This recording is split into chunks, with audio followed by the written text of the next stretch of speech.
has been really good. Make some noise for Porter!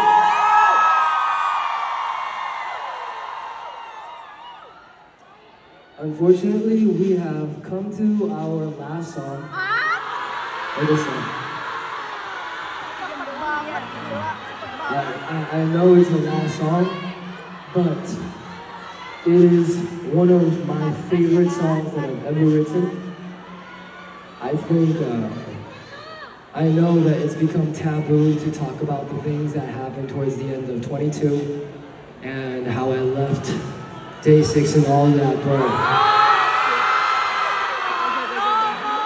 by the way, the new EP is really good. With that being said, I think this song encapsulates where I'm at and what I think about everything that happened. This one is called When the Rain Stops.